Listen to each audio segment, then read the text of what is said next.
no moral character at all. And I don't want someone like that. Can you imagine if Donald Trump, if one guy, not 100, there were 100 victims that showed up at her door at one time. One guy showed up and said, look, I'm a victim of abuse. The priest that abused me when I was younger is still working with children right now. And I've got a line, hundreds of people behind me, and it's been documented. It's been in the courts. Police reports have been filed, and nobody will help us. And these people are with children. Can you imagine what Donald Trump would do? He'd hop up, he'd put his suit coat on, and he'd probably go find these guys by himself and take care of business. That is the difference between Kamala Harris and Donald Trump. Hey guys, welcome into cancelthisshow.com. Big Faust, Megan Marie Moret, Projo in the house as well. It is Monday. It's August 26th. We're glad you're joining us for this edition of Cancel This. Lots coming up, as we always do, especially on Mondays. As you know, big weekend for Donald Trump. It just was after the RFK boost from the weekend. Polling, I'm not a big believer in the polling when it comes to independents. It all depends on who you're trying to ask questions to. But nonetheless, Trump talking about putting Elon and RFK Jr. on the same dang staff. Yeah. It would blow my mind. Maybe even a Tulsi Gabbard. Holy moly, it would be nice. We'll get into that. Also, new polling numbers coming out from the Poly Market, which does a damn good job of keeping things down the middle. They really have been. They always have had a very good reputation when it comes to that. Even ABC, you can't trust everything that they do. I think, Megan, that they just try to every now and then give conservatives, give them a little cookie. Yeah, because they'll still be right. And then, but even they were calling out Kamala Harris's campaign for lying and using Donald Trump border pictures in her ads. Mm-hmm. Oh my God, it's so bad. Today is unfortunately the 3-year anniversary of Jared Schmidt's dying along with 12 other military members, service members in Afghanistan when the bomb went off, that it should never happen. And of course, parents still not getting the kind of answers that they want. We've talked with the Schmidts about that several freaking times. It's sad when you think about all that stuff that is going on. But we'll get into all of that. We've got Dan Nash. Yeah. Talk to him, or just give a quick tease about what we have with Dan coming up here in just a minute or two. So Dan Nash is the founder of the Human Trafficking Training Center, and the guy is just really, really moving mountains when it comes to trafficking, not just here in the United States, but really around the world. He's former law enforcement, and when he took retirement, he decided that he was going to dedicate his time into educating really as many people as he can about human trafficking, what to do, best practices, and so excited to have him in today. Yeah, we'll talk to Dan here in just a moment or two. I was in San Diego over the weekend, seeing my mom, and seeing Megan's brother. Appreciate his service for what he does. He is a major in the Marines, and I was shocked at how many Trump flags I saw in Southern California. I'm not kidding. I did, and met people who love Trump. Oh, that's such and a people relief. Like people wearing shirts and they're Trump, and I'm like, as I'm walking through San Diego. Now, don't get me wrong. As I've said before, California is still a state that produces some of the worst politicians ever. Kamala Harris, Gavin Newsom. I mean, do a Schiff. I mean, it could go on and on and on and on and on. And I think that it's over 2-1 registered Democrats to Republicans. But my God, I saw more and more people out there. I did. There's a few smart people in Southern California. Woo! No, just a few. It is. They're trying. They are trying.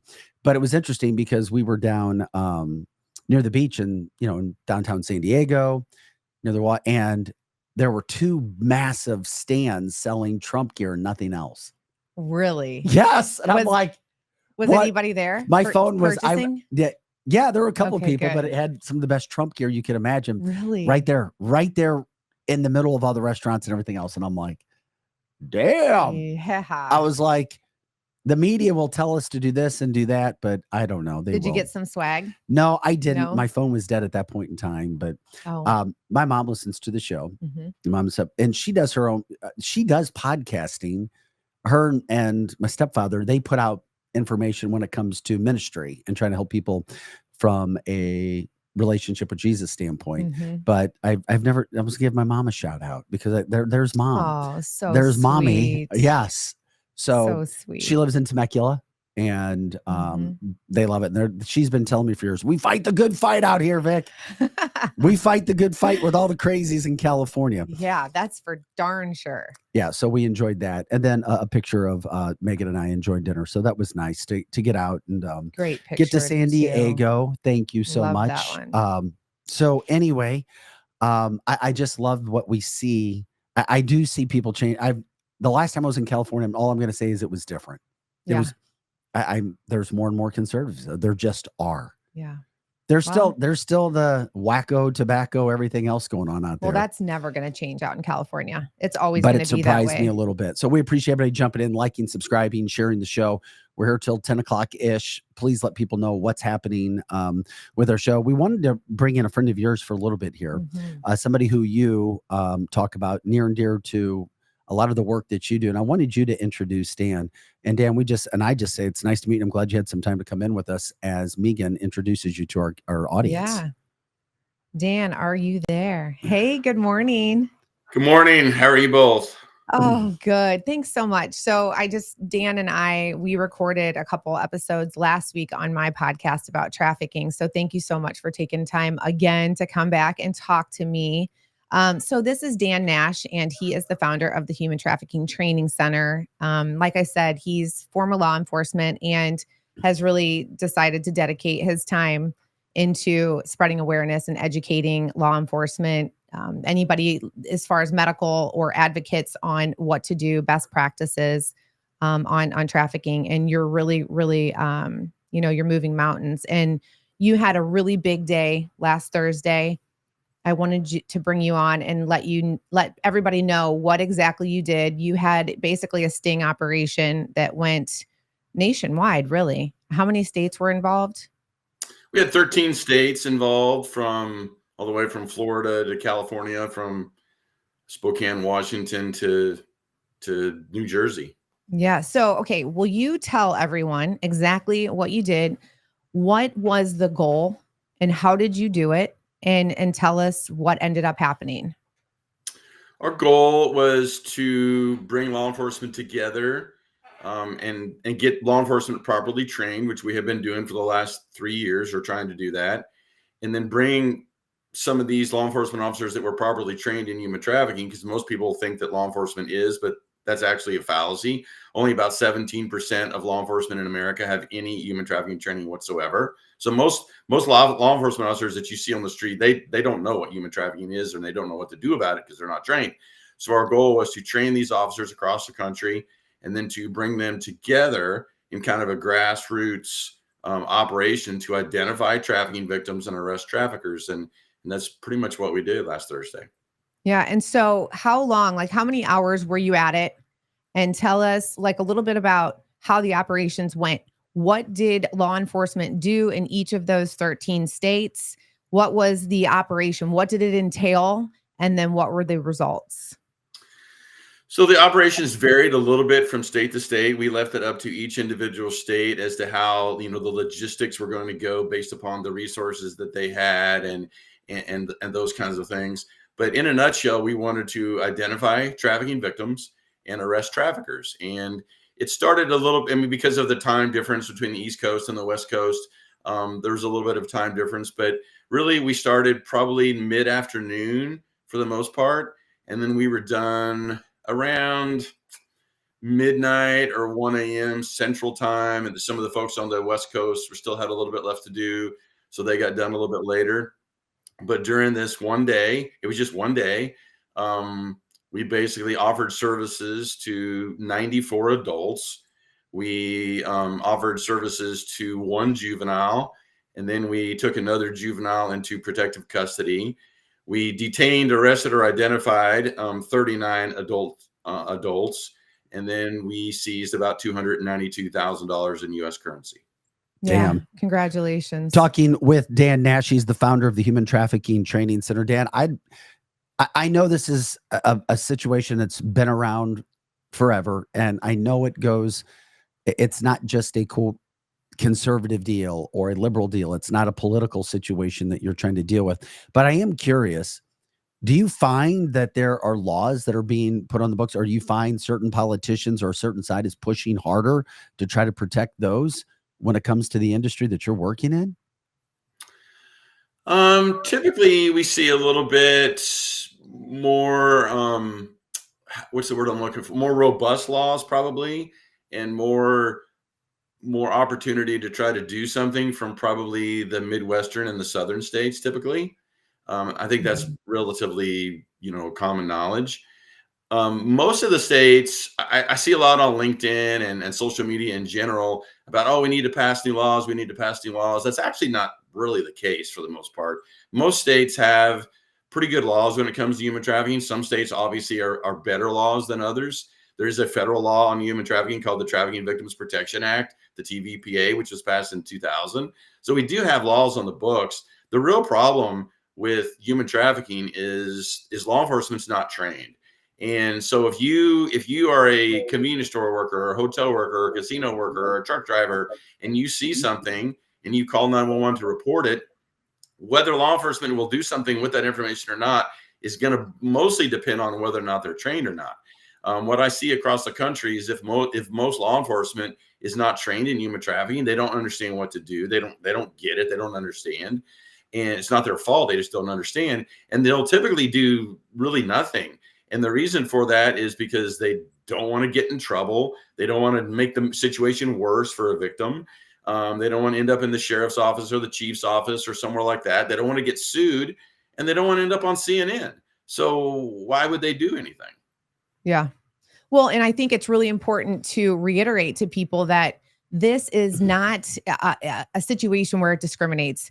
It can happen in any socioeconomic area, any demographic, geographic, any gender, and so it's really important to remember that it's not just in the big cities. I think it's just, as Pam just pointed out on the chat line, it's everywhere. It's in small towns, middle-sized towns, it's mid-America, north, south, it's everywhere. And so it is important for law enforcement to recognize what is happening, and it might look different in different situations, right, Dan? And I think that that's what you're trying to do, is you're trying to make sure that law enforcement knows, hey, just because you live in the South, it might look Mhm. like something here, and it might look like this in the North, and it's just so important for people to recognize that. And you and I, we talk a lot about the difference between prostitution, sex work, trafficking, traffickers, and no one wants to be in this situation. But there are some definite lines when it comes to trafficking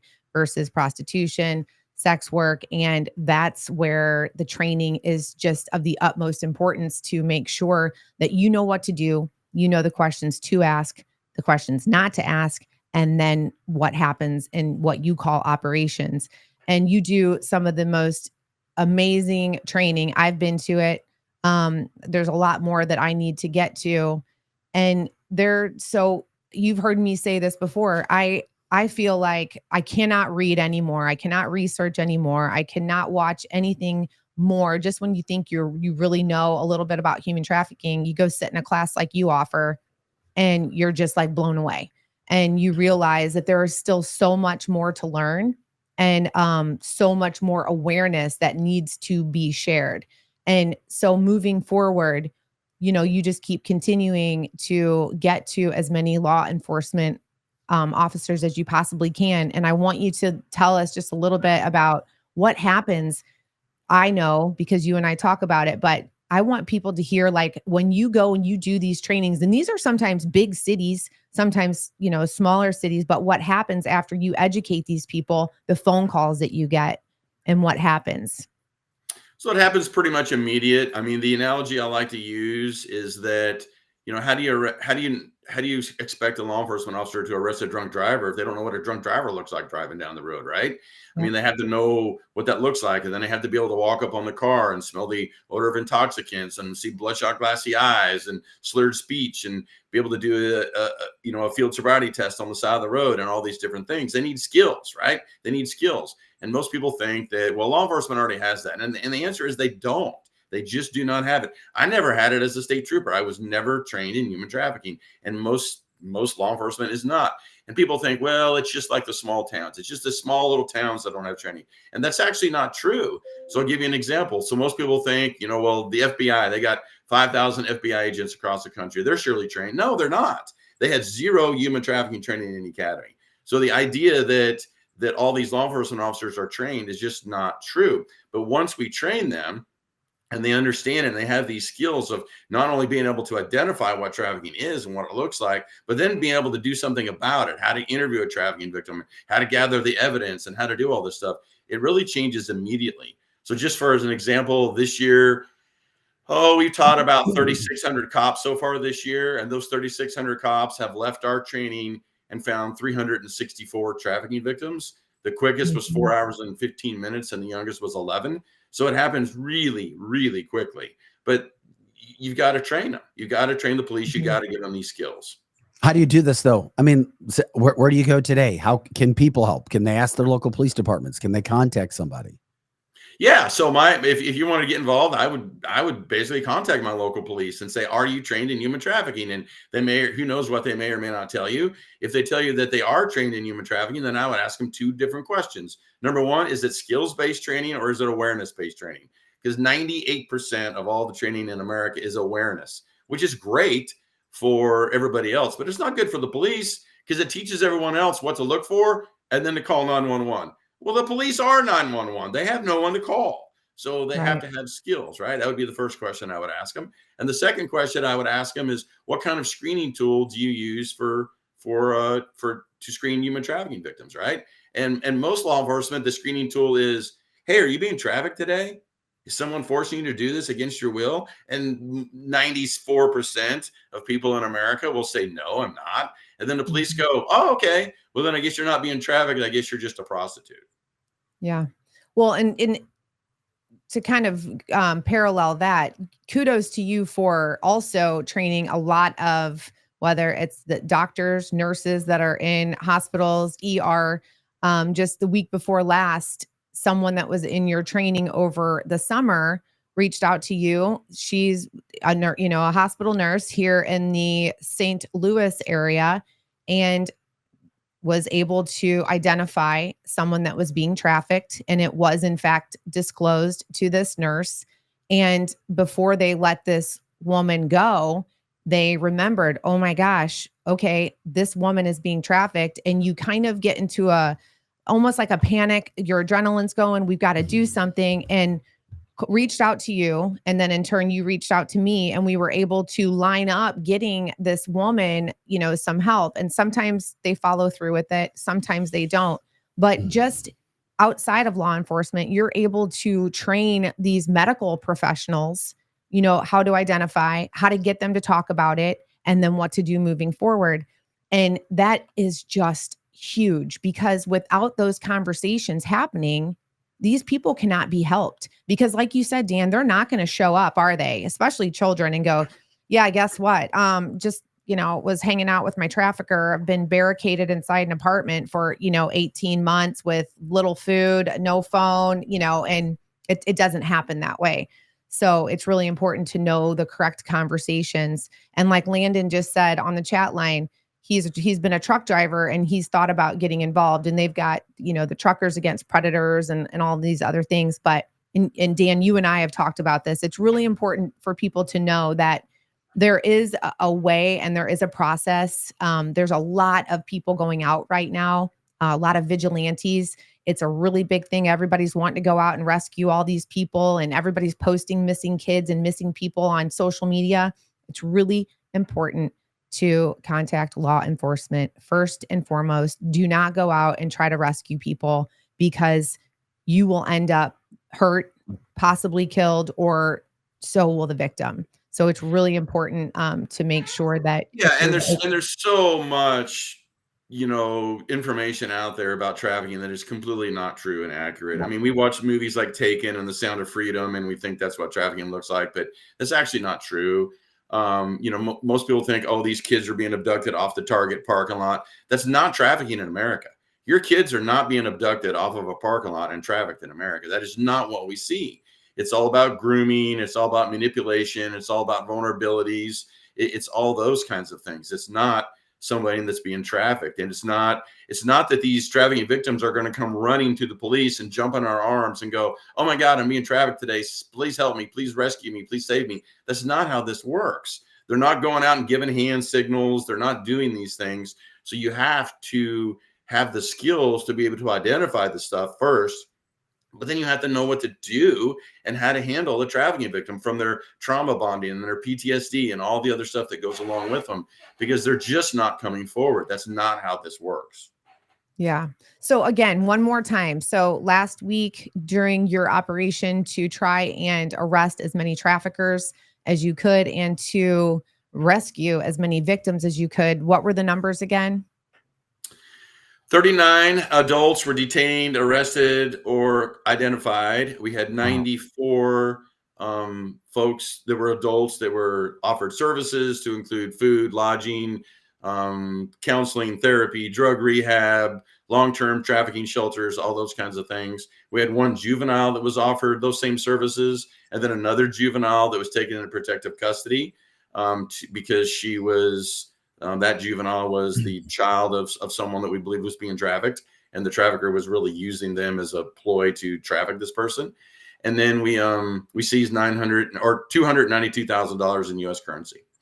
Gosh, it's just amazing. So in this short time period, in just a few hours, you were able to rescue almost 100 victims from trafficking, from this disgusting epidemic that is happening across our country and truly just across the world. So thank you so much. You know how I feel about it and how I feel about you and what you're doing. So I just cannot thank you enough. And I know you wanted to get more. You told me that you wanted to get more. And of course you do, because that's who you are. But it's truly amazing. And you should be super, super proud of your work. And Dan, before we let you go on the heels of what Megan was just saying, one final question, because people want to know, how does an adult get trafficked?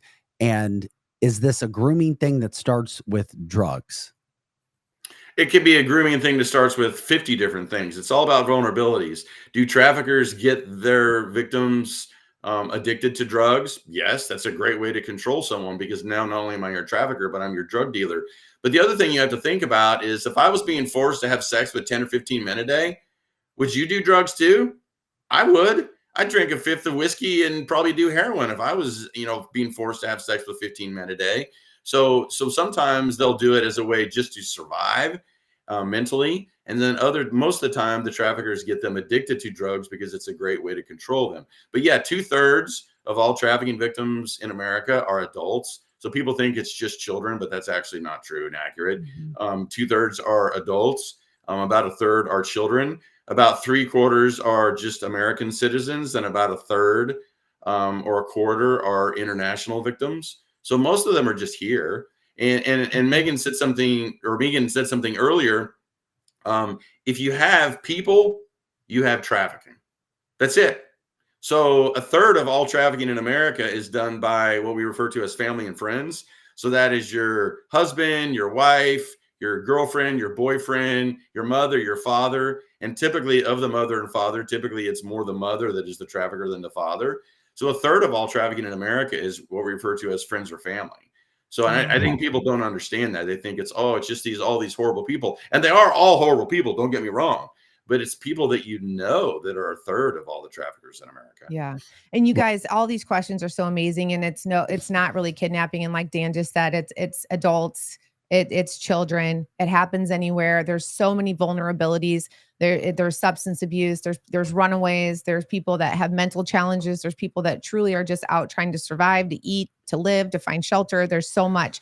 And we will soon, we're going to start releasing some of my episodes on my podcast where all of these questions are going to be answered for you. And Dan was just on, we just did a 2-part last week recording. So you'll hear a little bit more in depth about what he does. And then we kind of talk about, the socioeconomic, status as far as these people are concerned, how it happens, where it happens. But the most important thing is, no, it's not like you think of these people coming in the middle of the night with these, AK-47s and kidnapping people like the movie Taken. It doesn't.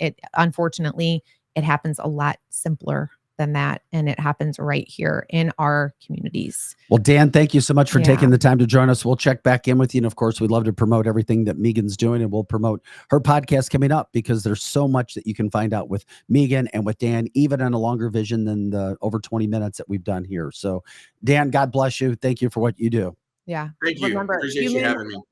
Yeah, the Human Trafficking Training Center, Dan Nash. So if you guys do, because you guys were mentioning that you might know whether it's police departments or someone else that might want this kind of training, it's HTTC. Reach out, and it's really easy to have a conversation with him. So thanks so much. All right, this is cancelthisscanceltheshow.com. Vic Faust, Megan Marie Moret, Projo in the house as well. Appreciate everybody jumping in and joining us on this August 26th. Please like, subscribe, share the show. You know where you can watch us live right now. You can catch us. We've got our information popping out every day all over our sites. We're on Facebook, YouTube, Instagram, Rumble. You can catch us on X. Pretty much anywhere and everywhere, social media. And of course, we are also on the usual platforms when it comes to the audio podcast as soon as the show ends as well. Lots of politics going on over the weekend. The big news coming out today, go figure. And I'm glad that Donald Trump is putting this out there. The September 10th debate that Harris and Trump had both agreed to. Trump's like, we're maybe going to back out of this now. I still don't think a debate's going to happen. I don't. I hope. I don't. Apparently, Kamala Harris, they tried to change the format of the debate after it was already agreed to. Mm-hmm. They want the mics open now, live the entire time. This was not agreed upon. They're trying to change the rules after it's done. But once again, we already know this is what the Harris campaign will do, has done, and will always do as long as Jake Sullivan and Barack Obama are around, the deep state, the cabal, everything. They will not play by the rules, because that's not what Democrats have traditionally done over the past 10 to 15 years. Times have changed. Trump coming out and saying today they're trying to change the rules. We're not going to do this if they're changing the rules. So there you go. Well, I with think ABC, they're wanting her again to look like this innocent victim of this big bad bully that's going to come in and can't control himself. Right. So leave the mics open so that he can just talk and talk and talk, and he can't stop. And they're just going to try and victimize her because, you know, she's just not the strong woman that we're all supposed to be here in America. Well, it seems to be the MO for the liberals anyway, is to victimize themselves. So yeah, Trump's campaign team said, listen, we accepted the ABC debate under the same rules as CNN, and now the Kamala Harris team is coming back and trying to change the rules. My point is, why would they be trying to do this after the fact, after they've already agreed? Well, it's because they're looking for a way out. There's no other reason to do this. Yeah. Well, she has to do this debate.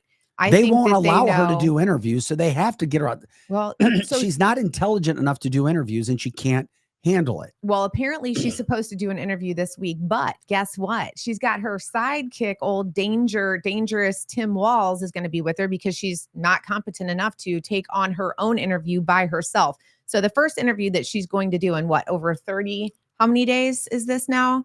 She's going to have her new sidekick, 33, something like that, with her because she can't handle it. And they know it. And, you know, but the thing is, Vic, is I don't think that they know that people are looking for this debate, and that if she backs out and for any reason, it is not going to look good. I mean, like we said earlier before the show, even the mainstream media is starting to say, hey, why isn't she doing an interview? Like, we're wanting to hear from her. We want her on. We want to know where she stands with policy, because she's still not talking about policy. She will not. The only policy that she talks about is the policy that she's coming on Trump's coattails and copycatting. They can't let her on a stage with Donald Trump. He will destroy her. Well, he's going to either way. He will destroy her because he is so much more intelligent and experienced. She doesn't have anything upstairs. And that may sound bad and mean, but she has she proven that she has anything upstairs during this campaign, Megan? No, she hasn't. And that's why I cannot wait for the debate. She has no experience, and she has done nothing. No, she just keeps continuing to lie And she just keeps beating around the bush. Every time someone asks her a little bit about where she stands on something, whether it was past, present, or future, she beats around the bush and throws her word salad together. And then the next thing you know, she's talking about, hot dogs and French fries. I mean, we have no clue what she's even talking about. At the end of the day, you're responsible for the team that's telling you what to do. You are. Just like Joe Biden, just like all you Democrats who a month and a half ago were telling us he is so great. You look like fools. You guys are fools. I'm sorry. I can look you in your eye and call you a fool, a coward, or a liar. You're one of the three. Yeah. Because you were trying to tell us how great he was and you knew he wasn't, and she was lying about it. And then he disappears, and then you take a horrible, this is the worst candidate for president the Democrats have had since I can remember. Zero. It's all media hyping. And the best part about this is that throughout all of the lies that happened during the DNC and the acting and the hypocrisy of it all of those inflated numbers have fallen super fast. The most down to earth, down the middle polling is done by Polymarket. Look at the poll. I just want to show you this polling really quick before Jon Stewart breaks down the hypocrisy of the Democrats and how they are liars, cheaters, cowards, snakes, and everything else for what they're doing. And I say that not because it's my opinion. I say that because of the actions that they have shown us and the lies about how Joe Biden was great and everything was going well. Look at the brand new Polymarket polling in swing states of Pennsylvania, Arizona, Nevada, Georgia, and North Carolina. Trump kicking effing ass. This is what's going to happen in any sort of an election. It is. Trump 52 to 48% in Pennsylvania. Trump in Arizona expanding the lead, up by 6 points in Arizona. Nevada up by 8 points. North Carolina just kicking her ass, 59% to 41%. And if you don't believe me about how down the middle Polymarket isn't, look at their history.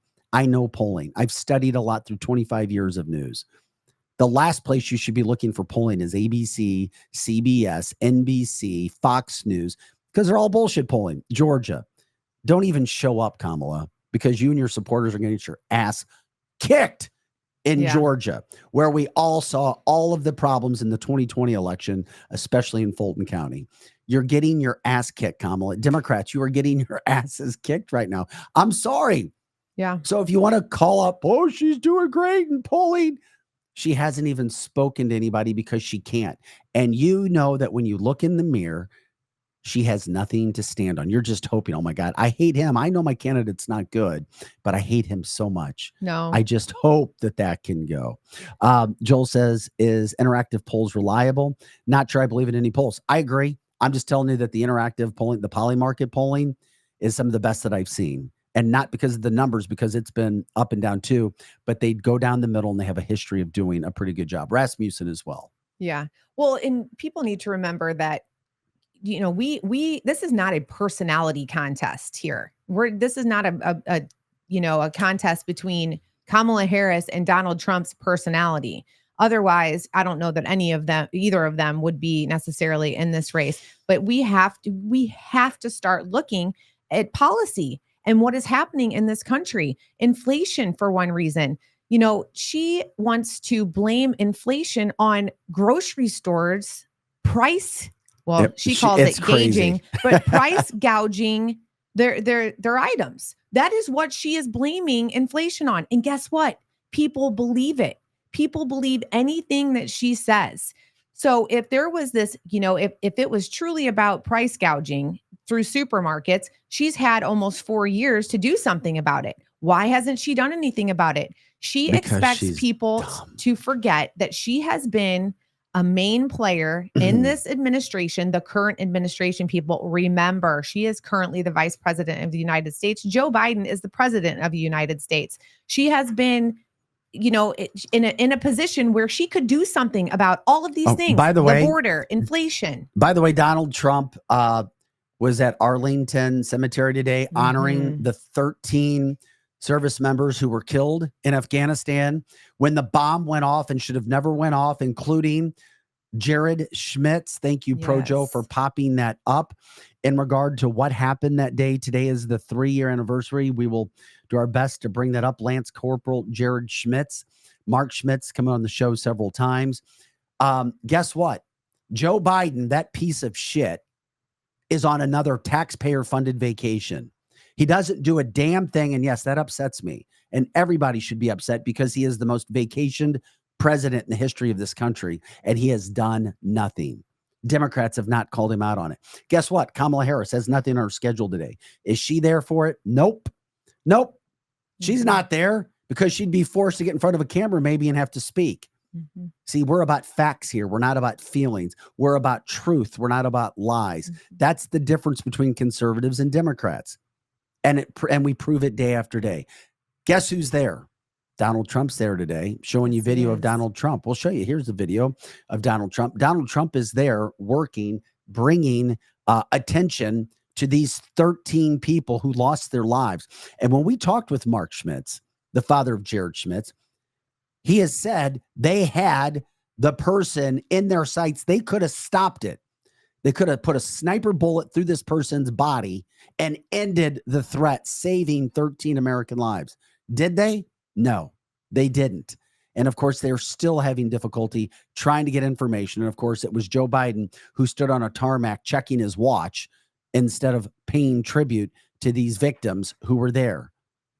Once again, this is what Kamala Harris is about. She's nowhere to be found. Mm-hmm. Nowhere to be found.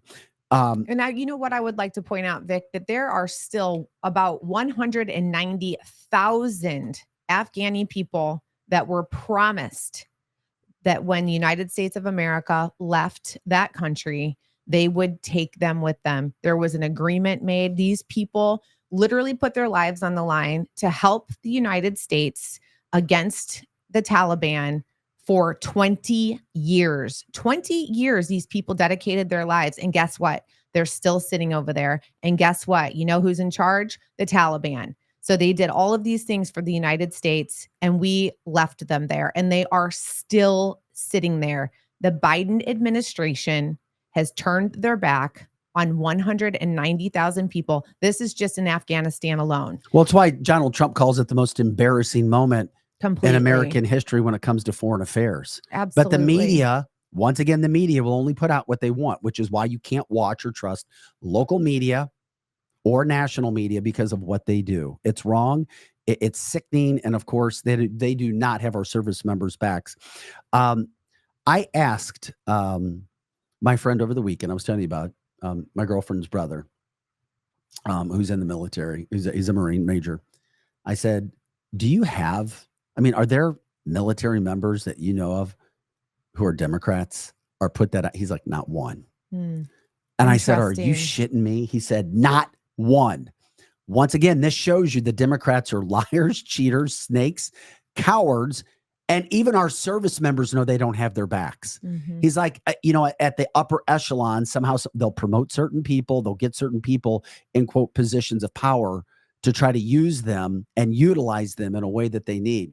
But don't think for a second, not even close to the majority of our military members are anywhere near a freaking Democrat, because we know what Democrats are. They're liars, cheaters, snakes, stealers when it comes to these elections. And thank God, it's another reason to support our military members. They know they're there. They see behind the scenes the support that is or isn't there for them. So I was glad to get that information. Well, and a perfect example of a Democrat that was in the military that left when things started to get hot, when he was actually going to be deployed and his unit was leaving, a guy named Tim, let's call him Tim AWOLs, went AWOL when his unit was going to be deployed. So when things really came down to the wire, he's like, you know what, I'm out. And that's exactly what happened. So that just goes to show what a Democrat will do in the military when things start getting heated. Well, I just love the fact that Trump's I guess you could call his momentum. It's back up. It's rocking and rolling. RFK Jr. on Friday. What an amazing event that was. Just showing you a little bit of it. I know there's been some time and there's been a lot of days of news, but this is a huge event. We have never seen a guy who is a Democrat. This is a Kennedy on stage talking about, he undressed the Democrats faster than they could have ever imagined. And he undid their 4 days of lies, cheating, stealing at the DNC. in a matter of moments coming out on stage and being with Donald Trump. You can play this and we can talk through it, Joe. And now Donald Trump is getting his support. Okay, this was the people that showed up to support Donald Trump and RFK. RFK says he will be actively campaigning now.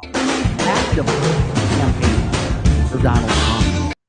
Yeah. It's and on top of it all, with RFK doing this and coming out and showing his support, here's the other part. He did an interview yesterday with Sean Ryan about Elon, or the other. He's going to put Elon and RFK Jr. on in an office. Yeah. Somehow, some way on his team. Mm-hmm. I just think this interview is so key when you see him talking about what could be done.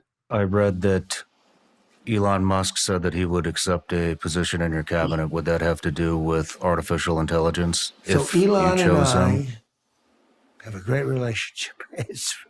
He's great. He is a totally unusual character. Do you know Elon at all? I don't. He's great. And he's smart. And we have to cherish our geniuses. You know, we don't have too many of them, right? But he is a brilliant guy. And what he really would like to do is get involved in cutting some of the fat. And he does know how to do it. And he loves the country. You know, it's just an amazing thing. We had a conversation the other day. You would know better than me, but I hear it had hundreds of millions of people. I heard it had the biggest audience that there's ever been. I mean, would you say that's a correct I would statement? absolutely say There's that's never been correct. anything even close. I heard 750 million people. I mean, numbers that are crazy. And yeah, he wants to be involved. Now, look, he's running big businesses and all that, so he can't really, I don't think he'd be for cabinet. I'd put him in the cabinet, absolutely, but I don't know how he could do that with all the things he's got going. But he can sort of, as the expression goes, consult with the country and give you some very good ideas. Like on AI, there's nobody knows more about it than Elon. Mm-hmm. It's a big, big thing. And he said it's very important. I mean, it's very important for the country. If we don't do it, China's going to do it, or somebody else, but most likely China. And China is working right now to develop massive electricity, a flood of electricity, a massive flood of electricity. And we don't, because we have people that they're not even thinking about that. Yeah. And we have to win this election. This election November 5th will be the most important day, in my opinion, in the history of our country. Because if our country goes the wrong way with this election, I think this country is doomed. Yeah, great point by Donald Trump, no doubt. And RFK Jr. would be put on a team as well. I mean, he came out of the weekend. It's, we have MAGA, Make America Great Again. He's talking now and teaching about MAHA, Make America Healthy Again. Yes. And he has a desire to do that. So I just, you know what?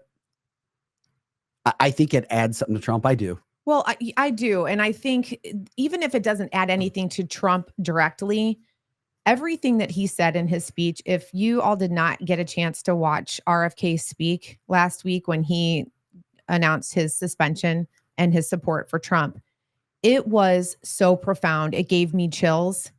He really, really talked about what is happening and how our country is so biased, and that the media is really, at the stronghold of this, and what is happening, and how upset he is at the biasness that is going on in our country, and how it's truly not a democracy. Every single thing that he said was amazing and very, very true. And he wasn't super revved up. He wasn't emotional. He's a very, very measured speaker. So I think that it could resonate with everyone. And then one of the things that I thought was really, really disgraceful is that after he did his speech, his sister came out, Carrie, I believe, and made a statement. And it was absolutely heartbreaking because it wasn't true. And she basically said that, their father and their uncle would be just appalled at what RFK said and him supporting a Republican. And what she needs to remember is that the Democratic Party that her father and her uncle were a part of is very different from what is happening today.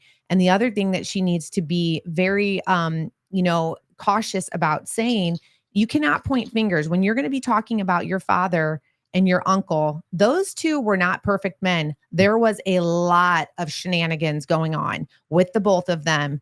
And there's still a lot of secrets that could come out at some point. I see something. I just want to jump in with Yeah. Mark Harris, who is Drew, because he's one of the coward Democrats who can't go by his real name, says his own family hates him. Guess what?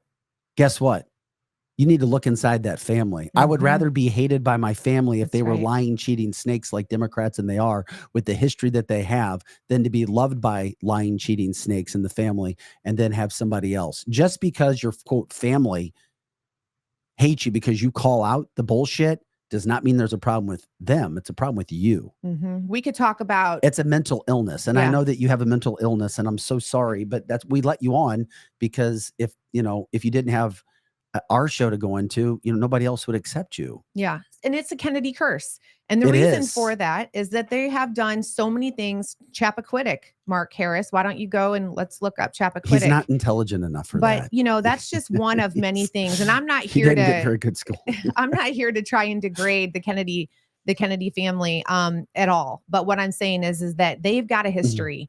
And if she wants to start, talking about cobwebs and skeletons in the closet, and just pointing fingers, I don't think that that's fair for her to do. I think that if anything, she might not agree with what her brother's saying, but the fact that he has the guts to come out and in front and say, look, just because I have a family history of being in the Democrat Party does not mean that it's right. I don't like what's happening. And he's got nothing to gain, Megan. Nothing. All he has to do is lose. Exactly. And so for that, I think it was really nice and refreshing to hear somebody finally just say, you know what, this just isn't right. Whether he's going to hop on the Trump train or not, it was really, really nice to hear that. And I have a whole lot more respect for that man now. I don't think it makes Trump win or lose. I just loved seeing it. And I wanted to show the other part of the video that we had here too, of him coming out and just that whole scene, because once again, this is a Kennedy promoting Trump because of the dirtiness, the lies, the cheating, and the stealing that the Kennedys have done along with the Democratic Party.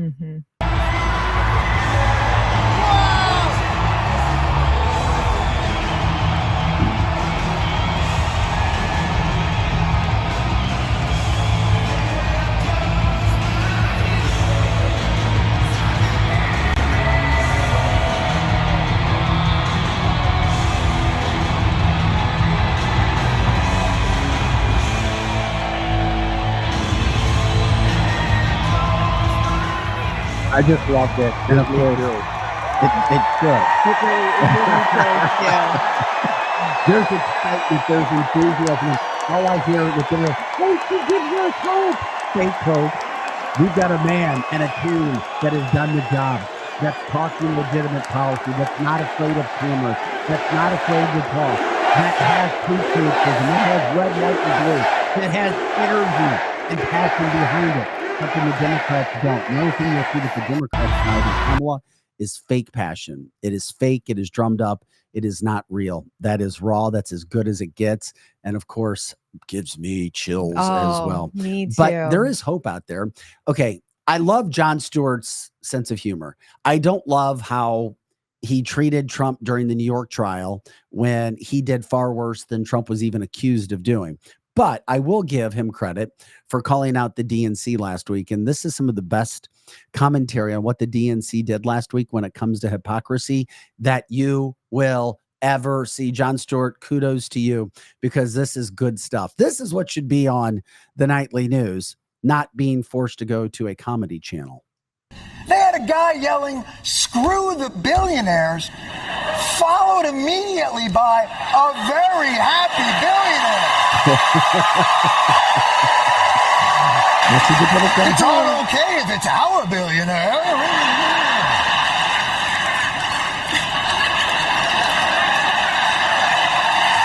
I don't like billionaires, but he's all right.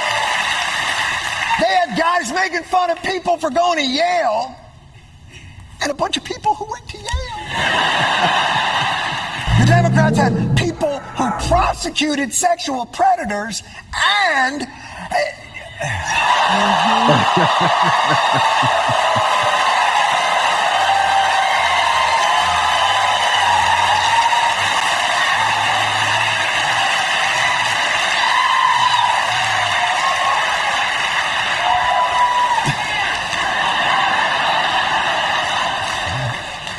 There goes that booking.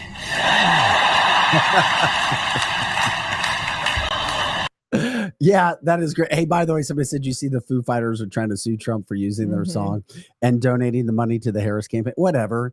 The Foo Fighters are pieces of shit. And Come who on. cares about the Foo Fighters? It's because the Foo Fighters are. Is that true though? I mean, Yeah, but the who Foo Fighters cares? said They that really said they that? didn't get permission to use Yeah. that It's legal. If you break the dumb law, song anyway. if that's That true, breaks my then heart. fine. If you broke the law, then that's what happens.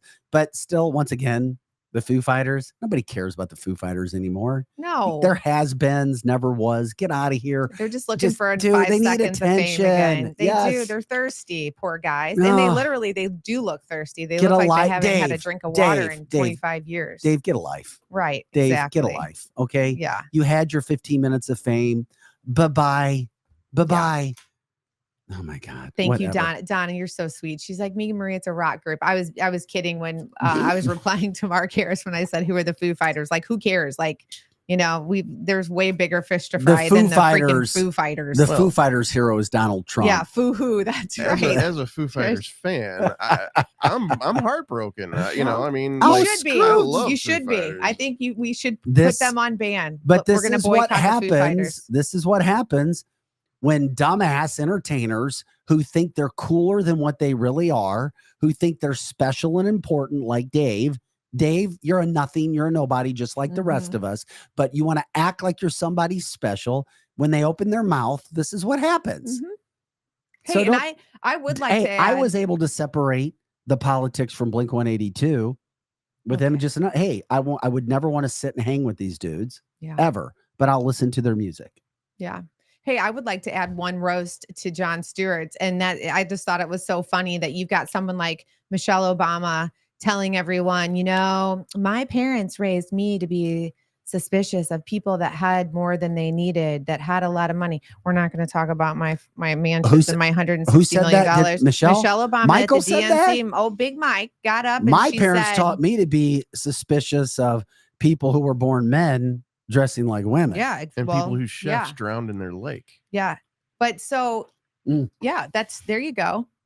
But so here she is, and she's Yeah. talking about how people, you need to be suspicious of all these people. And then she turns around and she's like, and let me introduce Oprah Winfrey. I mean, it just, the hypocrisy of last week was just on fleek. So I thank mean, you. it But was Jon Stewart said it. That's Yeah. right. I mean, it's And then just RFK unbelievable. Jr. came out and undressed them very fast. Mhm. I mean, Yeah. he ended 4 days of lies.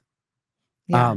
I think they brought up Trump's name like 200 times. They did. And they brought up inflation like 3. And you know how many times Biden's name was That's brought why up they're cowards. at the RNC? I don't know. Oh, yeah. Twice. Well, yeah. I mean, because they don't care. I mean, they're so about hating Trump because that's all they have. They literally have nothing else to talk about.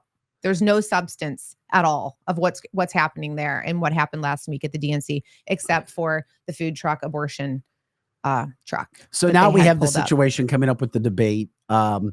Trump's team had agreed to the September 10th debate on ABC, and now they've come out and said that Kamala Harris's team is trying to change the rules.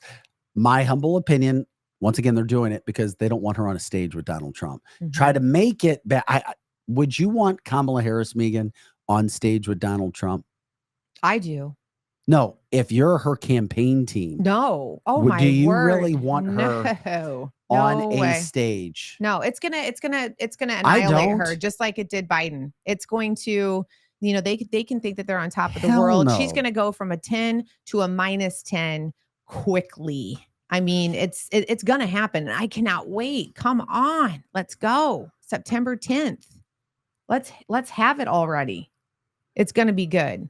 And I don't think Trump But- cares who has it, who's gonna be there, open mic, closed mic. I don't think he cares about any of that. He's just looking forward No, to he does, talk though. about what matters. But his team has already come out and said Well- listen, we prepared for something, and now they should. and now you're trying to do something different. But just remember, every one of Kamala Harris's worst moments, embarrassing moments came while she was doing off the cuff live interviews because she's not intelligent, and people who vote for her are not intelligent, and they get the wool pulled over their eyes.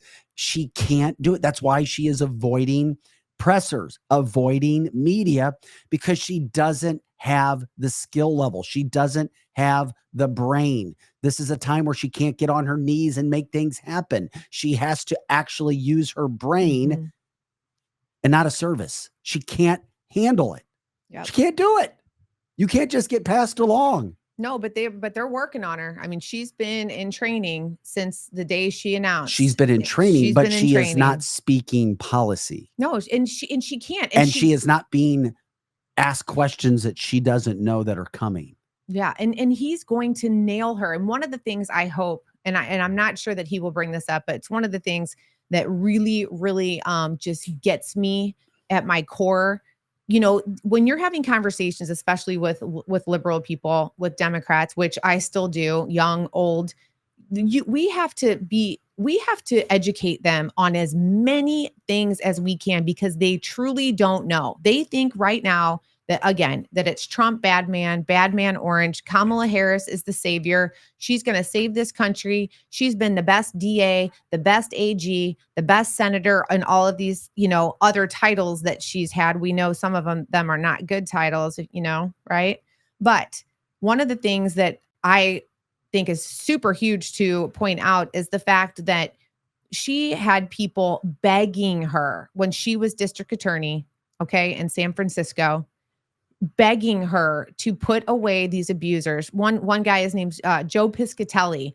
He's a leader. He's been the leader for 20 years of hundreds of people that were abused by priests and clergy.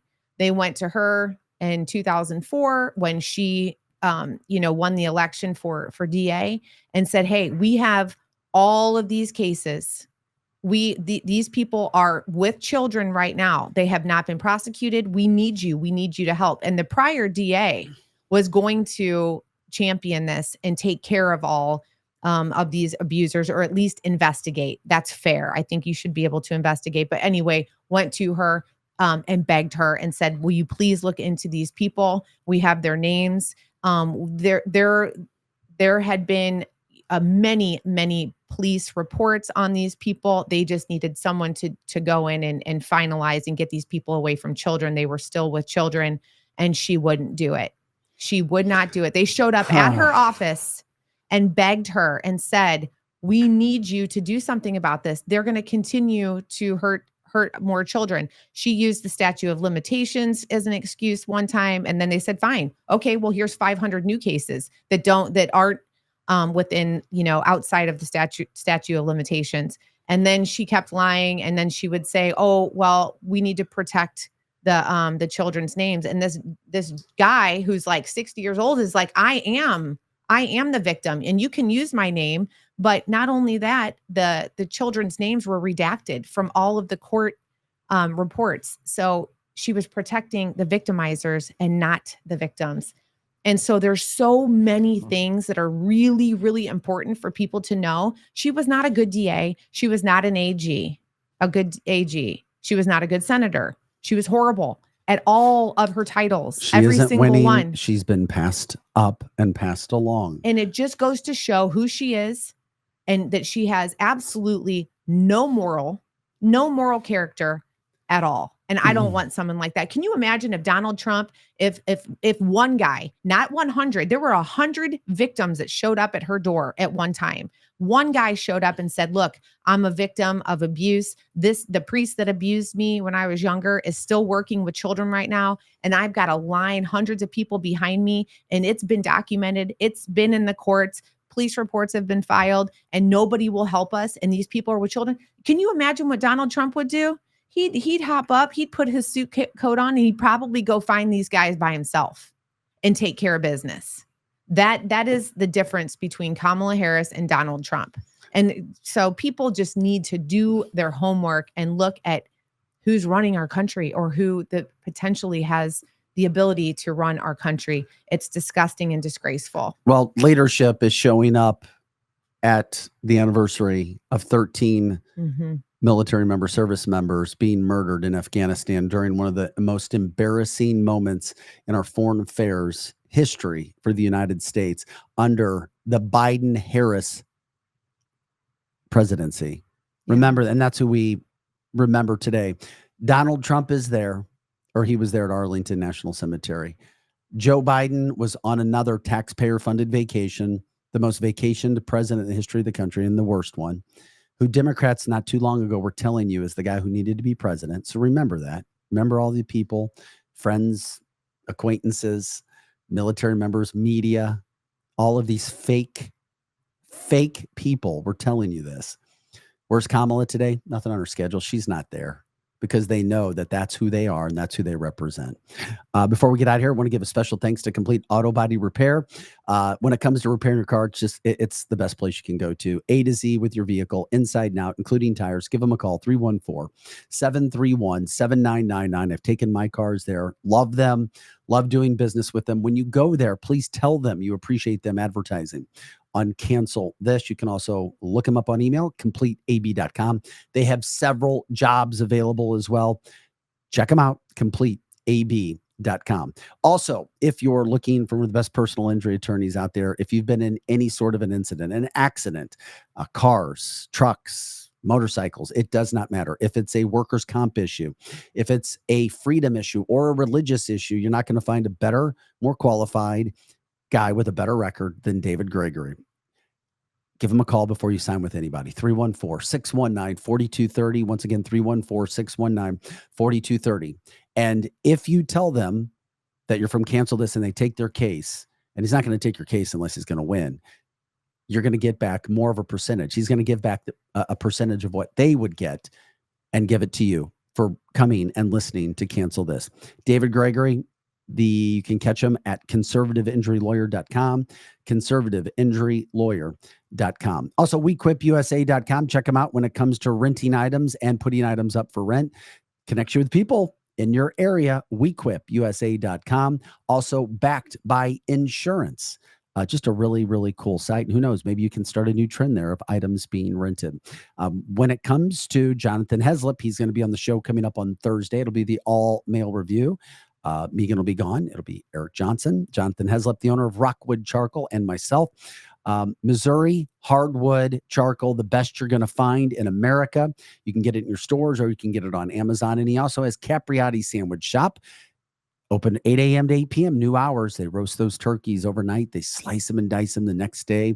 Some of the best sandwiches you're going to find anywhere in the Rock Hill area on Manchester Road, 9532. When it comes to real estate right now, of any kind, buying houses, selling houses, rehabbing houses, any sort of real estate, give Megan Livingstone a call, 314-249-1708. 314-249-1708, or you can email Megan at megan.livingstone@exprealty.com, megan.livingstone@exprealty.com. So we appreciate all of the advertisers we have. If anybody else ever wants to make a donation, you can do it on your laptop or your phone. We accept anything. It helps us also with this free speech platform that we have. Or if you know of another advertiser that we could use, please let us know. We will do everything that we possibly can to get back from that. Bendy says before we go, oh, by the way, lots of DNC attendees now have COVID. Okay. Who even test for it anymore? We just want to remind everybody, these are some of the ploys that the Democrats will use. U.S. Olympic athletes and Olympic athletes from all over the world were, quote, testing positive during the Olympics, competing and winning gold medals. Mm-hmm. So I just want to remind you of that. Mm-hmm. Your common cold, yes. Your common cold. Mm-hmm. Maybe even you have some sort of a sinus infection. Oh yeah, we're going to call that COVID. Yeah.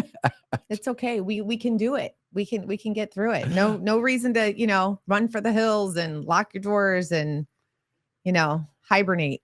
But we love you. We'll be back again tomorrow. Please like, subscribe, share the show. Check out all the platforms. If you don't follow them yet, please do. Get over there to Instagram, to TikTok, to Facebook. We're growing there. X, YouTube, and let people know. If you send our information to one person, we'll go from there. So thank you again for making the show what it is and all of your support. So we'll say goodbye for today. Anything else, Megan? No. See y'all tomorrow. All right. All right. Have a great Monday. Pro Joe, Megan Marie Moret, Vic Faust. Talk to you later.